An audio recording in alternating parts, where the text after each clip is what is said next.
লাঞ্ছিত শুধু নই, লজ্জিত বোধ করছি।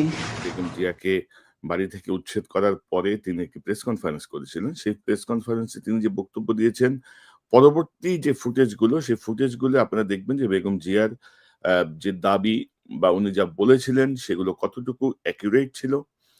কারণ বেগম জিয়াকে এই বাড়িটি জিয়াউর রহমানকে দেয়া হয় ১৯৮১ সালের ১৩ই জুন। এই বাড়িটি তাকে সরকার ইজারা দলিলের মাধ্যমে এটি সরকার তাকে দেয় এবং সেই বাড়িতে তিনি ৮১ সাল থেকে ২০০৯ এর ২০১০ এর ১৩ই নভেম্বর পর্যন্ত থাকতে পারেন। এর মধ্যে ২০০৯ সালে হাসিনা ক্ষমতায় আসার পরপর ২০ এপ্রিল তাকে প্রথম বাড়ি ছাড়ার নোটিশ দেয়। পরে আরো ২ বার নোটিশ দেয় এবং সেই নোটিশটি হাইকোর্টে চ্যালেঞ্জ করলে হাইকোর্ট সেই আবেদনটিকে সেই নোটিশকে বৈধ বলে ঘোষণা করে। কিন্তু বেগম জিয়াকে যখন বাড়ি থেকে উচ্ছেদ করা হয়, তখন বিএনপির আইনজীবীরা এই আদেশের বিপক্ষে লিভ টু আপিল করেছিলেন। সেই লিভ টু আপিল শুনানির আগেই তাকে বাড়ি থেকে উচ্ছেদ করা হয়। তো বেগম জিয়াকে তিনি একটি প্রেস কনফারেন্স করেন তাৎক্ষণিকভাবে বিএনপি চেয়ারপারসনের কার্যালয়ে যেয়ে। আমরা একটু শুনি। ওরা মন নিয়ে আপনাদের উদ্দেশ্যে দুটি কথা বলবো। আজ আপনারা দেখছেন কিভাবে রাষ্ট্রীয় সন্ত্রাসের মাধ্যমে আমাকে শহীদ স্মৃতি বিজড়িত বাড়ি থেকে উচ্ছেদ করা হয়েছে। দীর্ঘদিনের সংসারের সব মালামাল রেখে আমাকে এক কাপড়ে বাড়ি থেকে বেরিয়ে আসতে হলো। আজকে যেভাবে আমাকে অপমান করা হয়েছে, ঘরের দরজা ভেঙে আমার বেডরুমের দরজা ভেঙে রীতিমতো ট্রেনিং হিচড়ে তারা বের করেছে এবং এমনভাবে বলছে যে পুরুষ মানুষ এমনভাবে বলছে যে জোর করে ওনাকে উঠিয়ে নিয়ে আসেন, জোর করে দরকার হলে ওনাকে কোলে উঠিয়ে নিয়ে আসেন। এরকম ভাবে একটা সরকারের এই আচরণ। ওনারা ধাক্কা দিয়ে আমাকে গাড়িতে উঠিয়েছেন। আমাকে সব নিয়ম নীতি উপেক্ষা করে নজিরবিহীনভাবে বলপূর্বক উচ্ছেদ করা হলো। এতে মহামান্য আদালতের সম্মান, অভিপ্রায় ও ভাবমূর্তিকে জঘন্য পন্থায় পদদলিত করা হলো। এই উচ্ছেদ করতে গিয়ে যে অমানবিক আচরণ তারা করেছে, তাতে আমি নিজে অপমানিত, লাঞ্ছিত শুধু নই, লজ্জিত বোধ করছি। আমার পরিবারের সদস্যদের গায়ে হাত তুলতেও তারা দ্বিধাবোধ করেনি। আপনারা গেলে আপনাদের যদি সাংবাদিকদের ঢুকতে দেয়, আপনারা দেখে আসেন কিভাবে ভেঙেছে তারা। প্রথমে ফ্রন্ট দরজায় গ্রিল যেখানে আছে, গ্রিলের নেট কেটে তালা ভেঙে ভিতরে ঢুকেছে। তারপরে আমার একটা স্টাডি রুম, সেখানে তারা ধাক্কা মারতে মারতে আমার লোকজনকে কাজে, তারপরে তারা ভয়ে খুলে দিয়েছে। তারপরে আমার বেডরুমে এসছে, বেডরুমে ধাক্কা মেরে লাথি মেরে সব ইয়ে করে, তারপরে বেডরুমে ভেঙে, এখনো আছে ভাঙা, ভেঙে তারপরে তারা ঢুকেছে ভিতরে ঢুকে সব লাঠি ছোটা নিয়ে সব ঢুকেছে ভিতরে, ঢুকে সব আমার জিনিসপত্র সব ই করেছে, এমন ভাবে ইয়ে করেছে, তারা টানতে নিয়ে এসেছে।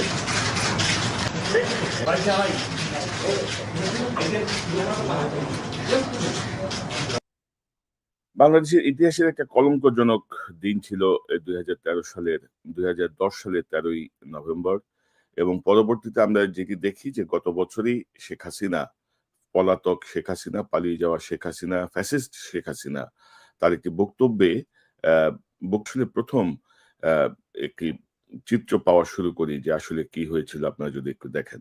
আমার বাবা দেশ স্বাধীন করেছিল বলেই না এই ক্যান্টনমেন্ট, আর আমি ক্যান্টনমেন্টে ঢুকলে আমার বিরুদ্ধে মামলা। সেদিন প্রতিজ্ঞা করেছিলাম বসবাস করতে হবে না, যেদিন সময় পাবো বের করে দেবো, বের করে দিচ্ছি। এবং আপনি দেখেন যে এরকম একটা কথার পরে আওয়ামী লীগের উন্মাদগুলো কিন্তু হাততালি দিচ্ছে। অর্থাৎ মানে ফ্যাসিস্টের অনুসারীদের মনের মধ্যেও কোনো রকমের কোনো বিবেচনা বোধ নাই, বিবেকবোধ কাজ করে না। তো হাসিনার এই বক্তব্য থেকে বোঝা যাচ্ছে যে হাইকোর্টের কথা যাই হোক, হাসিনার নির্দেশে বিচারপতিরা এই রায়টি দিয়ে বেগম জিয়াকে বাড়ি থেকে উচ্ছেদের ব্যবস্থা করেছিলেন। তো বেগম জিয়া যে অভিযোগ করছেন যে তাকে জোরপূর্বক বাড়ি থেকে বের করে দেয়া হয়েছে, তাকে উঠিয়ে নিয়ে আসতে বলা হয়েছে। দর্শক, আমি সেই সময়কার একটা এক্সক্লুসিভ ফুটেজ আপনাদেরকে দেখাচ্ছি যে কি হয়েছিল সেদিন 13ই নভেম্বর 2010-এর শহীদ মইনুল রোডের যে বাসভবন, শহীদ প্রেসিডেন্ট জিয়াউর রহমানের যে বাসভবন, বেগম খালেদা জিয়ার যে বাসভবনে তিনি 42 বছর ছিলেন, সেই বাসভবন করার আগে পরে অনেক বড় অনেক লম্বা ফুটেজ ছিল। খুব সামান্য একটু অংশ আমি আপনাদেরকে দেখাচ্ছি। Madam nothing for that. আপনার সিকিউরিটির জন্য পুলিশ এসেছে। অন্য কিছুর জন্য না ম্যাডাম। ঘটনা তো আপনারাই ঘটাচ্ছেন।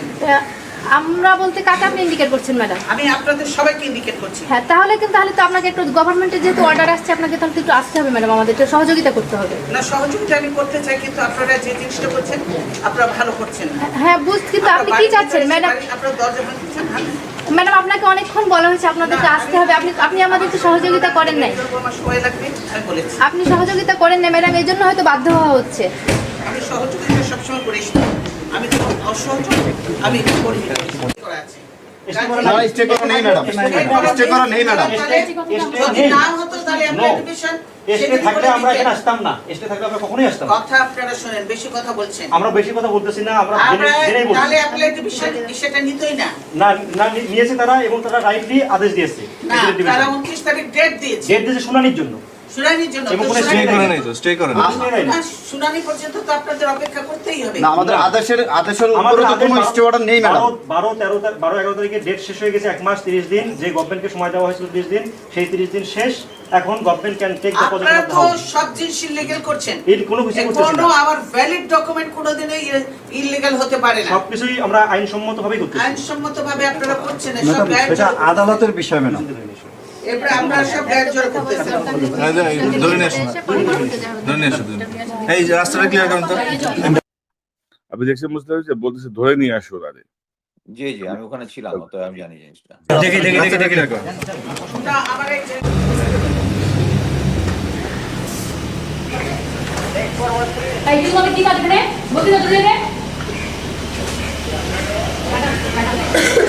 ইনি কে? সবাইকে সরে যেতে বলো। খুব মনে হচ্ছে যে পুলকিত মানুষ ছিল না। ওনাকে মনে হচ্ছে বেশি পুলকিত।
সামনের সিটে ওনার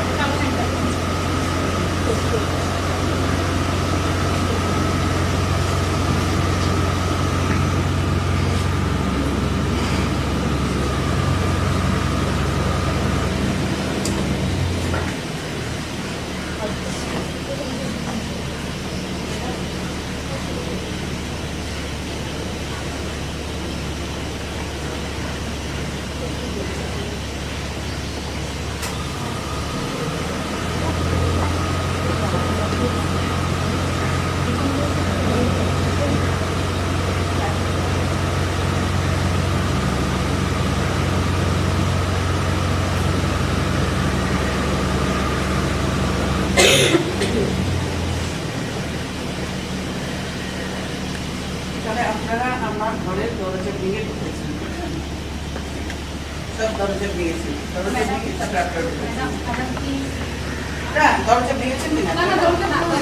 অবশ্যই ভেঙেছেন। এটা ভেঙেছেন। আরেকটা ভেঙেছেন। তারা ভেঙেছেন। ভাই শেষে যে বেগম জিয়া গাড়িতে উঠে দাঁড়িয়ে এই যে মানে এই দৃশ্যটা আমার কাছে খুব খুব কষ্টে। যে উনি এত অ্যাকচুয়ালি চতুর্দিকে তাকিয়ে দেখতেছিলেন। হুম, উনার হুম, হয়তোবা হুম, বোঝা যাচ্ছে যে উনি স্মৃতিচারণ করতেছিলেন যে এই হুম, ঘরটার হুম, হুম, হুম। বা বাড়িটার সাথে যে তার স্মৃতি আছে ওগুলা উনি রোমন্থন করছিলেন, যেটা আমরা বুঝতে পেরেছি। যেমন ধরেন দরজা ভেঙে ঢুকে যেভাবে বলা হচ্ছে ধরে নিয়ে আসো, তুলে নিয়ে আসো। তো আপনি তো তখন আর্মি সিকিউরিটি ইউনিটের ওসি। আ জি। মানে কি কেন হলো? মানে কারা ছিল? কিভাবে হলো? আমরা একটু ইনসাইড স্টোরিটা জানতে চাই। আচ্ছা, ১ম এ হচ্ছে আ যখন এই জিনিসটার মামলার রায়টা হলো, আ তখন আমার অধিনায়ক যে ছিলেন কর্নেল আক্তার হামিদ খান, উনি আমাকে রিং দিয়েছিলেন। বলল যে, অলরেডি মামলার রায় হয়ে গেছে। সম্ভবত কালকে তাকে উচ্ছেদ করা হবে। তো উচ্ছেদ করার সময় ওখানে আ মেইনলি এটা পরিচালনা করবে ডিজিএফআই। অফিসিয়ালি করবে হচ্ছে station headquarter. Station headquarter CEO, chief executive যে আ যেটা এস্টেটের দায়িত্ব যার সিইও থাকে একজন বোধহয় নামটা অ্যাপয়েন্টমেন্ট নামটা ভুলে গেলাম। মানে একজন সরি ক্যান্টনমেন্ট এক্সিকিউটিভ অফিসার। সে থাকবে। আ স্টেশন হেডকোয়ার্টারের দায়িত্ব হচ্ছে এটা ইভাকুয়েট করা এবং এর ব্যাকগ্রাউন্ডে মেইনলি থাকবে হচ্ছে ডিজিএফআই। অ্যাকচুয়ালি মানে ওখানে আমি যত কনসেনট্রেশন দেখেছিলাম সবচেয়ে বেশি অফিসার ছিল ডিজিএফআই এর। প্রায় ৫-৬ জন অফিসার ওখানে ছিল। আচ্ছা, এটা যখন হয় তখন এর আগের দিন আর্মি হেডকোয়ার্টারে একটা কনফারেন্স হয় যেখানে আমার সিও গিয়েছিল নাকি আক্তার হামিদ স্যার। ওখানে যেহেতু তৎকালীন সেনাপ্রধান ছিলেন জেনারেল মবিন, উনি সম্ভবত বিদেশে ছিলেন তখন। অ্যাক্টিং চিফ ছিলেন জেনারেল ইকবাল করিম ভূঁইয়া, তখন উনি ছিলেন কোয়ার্টার মাস্টার জেনারেল। এবং আমি যেটা শুনেছি যে ওখানে অ্যাকচুয়ালি আ এর আগেই আ ২-৩ সপ্তাহ আগেই একটা কনফারেন্সের মধ্যে উনি অ্যাকচুয়ালি প্ল্যান লে-আউট করেছিলেন যে কিভাবে প্ল্যানটা মেইনলি দিয়েছিল উনি তারেক সিদ্দিকীর কাছে যে কিভাবে ওই আ জায়গাটা অ্যাবান্ডন করার সাথে সাথেই মানে তখন একটা আ সম্ভবত ওই যে আপনি জানেন গোয়েন্দা সংস্থারা নরমালি পাবলিক ওপিনিয়ন একটু ম্যানিপুলেট করার চেষ্টা করে। যেহেতু জানে যে প্রেসিডেন্ট জিয়াউর রহমান একজন আমাদের বাংলাদেশের একজন অবিসংবাদিত নেতা এবং প্রেসিডেন্ট ছিলেন। সো তারা একটা প্রচার করে যে আ এখানে বিডিআর পিলখানায় যে অফিসাররা যে যারা নিহত হয়েছে শহীদ ওই অফিসারদের ফ্যামিলিদের জন্য বাসা বানানো হবে। এটা মানে প্রচার করতে থাকে আরকি। Just two manipulate public opinion. পরবর্তীতে বাট অ্যাকচুয়াল প্ল্যান যেটা ছিল এটা আমি পরে জেনেছি। সেটা হচ্ছে যে ওখানে অ বাসাটা অ্যাবান্ডন করার সাথে, সাথে ওখানে একটা ৩ টা বড়, বড় বিল্ডিং উঠে যাবে অফিসারদের অ্যাকোমোডেশন ফ্যামিলি আরকি। যাতে পরবর্তীতে আর কেউ এখানে যাতে আর কোন মানে এই বিল্ডিংটা যেন নাম নিশানা দুনিয়া থেকে মুছে যায় আরকি। সো আমার দায়িত্ব ছিল হচ্ছে মেইনলি হচ্ছে আ ওখানে কি হচ্ছে না হচ্ছে। যেটা হয় যেহেতু একটা সেনসিটিভ অপারেশন যদিও আইনের ভাষায় আমাদেরকে বলা হয়েছে যে কোর্টের অর্ডার হয়েছে অতএব কোর্টের অর্ডার এক্সিকিউট করবে এবং কাজটা করবে হচ্ছে স্টেশন হেডকোয়ার্টার এবং বা ক্যান্টনমেন্ট এক্সিকিউটিভ অফিসার এবং পুলিশ। অ্যাকচুয়ালি পুলিশের বেশ একটা বড় একটা স্কোয়াড ছিল। এর মধ্যে এই যে আপনি দেখছেন যে কথা বলতেছে যে মহিলা ওইটা একটা পুলিশের একটা সম্ভবত এএসপি ছিল। আমি নামটা ভুলে গেছি। সে ওখানে ছিল। সে এগুলা কন্ট্রাক্ট করতেছিল। আমাদের মিলিটারির কিছু অফিসার ছিল। আ এরা সবাই ছিল হচ্ছে মেক্সিমাম ডিজিএফআই এর। আ তো ওখানে যখন ১ম দিয়েই আমরা সকালবেলা ওখানে আ আ গেলাম। আ আমার এসইউ তে যেটা ছিল আমি আমি আমি গিয়েছিলাম ওখানে আ প্লাস আমার ৪ জন সৈনিক ছিল। প্লাস আমি অ্যাকচুয়ালি একটা ভিডিও ক্যামেরা হ্যান্ডেল করেছি ওখানে। ভিডিও ক্যামেরা হ্যান্ডেল করেছি। ওখানে টোটাল ৩ জন ক্যামেরাম্যান ছিল। একটা সম্ভবত ডিজিএফআই এর আর একটা ছিলাম আমি, আরেকটা কে ছিল আই এম নট এই মুহূর্তে আমার মনে পড়তেছে না। তো সকালবেলা আমরা যখন গেলাম, যাওয়ার পরে ১ম এই যেটা রেগুলেশন অনুযায়ী ক্যান্টনমেন্ট এক্সিকিউটিভ অফিসার যে আছে, তার যে স্টাফ তখন ওই যে মাইকের মাধ্যমে বলতেছিল যে এই পড়তেছিল যে কোর্টের ভার্ডিক্ট টা পড়তেছিল। আমরা এখানে এক্ষণে এটা নিয়ে অনেকক্ষণ টাইম গেল। ঘন্টাখানেক পরে তারপরে এর মধ্যেই আমার সেই বিখ্যাত কোর্সমেট জিয়াউল হাসান সে এসছিল তার ২ জন র‍্যাবের সৈনিক নিয়ে যারা ওই যে ওয়্যার কাটার যেগুলো মানে তারা একটা দুজনে ২ টা পিট ব্যাগ ক্যারি করতেছিল। মানে আ আমরা আর্মির ভাষায় বলি পিট্টু। ওটার ভিতরে ওই যে মানে হেভি ডিউটি ওয়্যার কাটার ছিল। সো ওয়্যার কাটার দিয়ে ১ম এ গ্রিল গুলা কাটা হয়।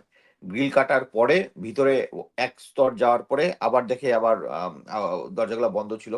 এভাবে করে শেষ পর্যন্ত ওই ম্যাডাম যেভাবে বলতেছিলেন যে ১ম একটা স্টাডি রুম ছিল এবং স্টাডি রুমের পরে আ বাকি ডোর গুলা মানে কোন ভায়োলেন্ট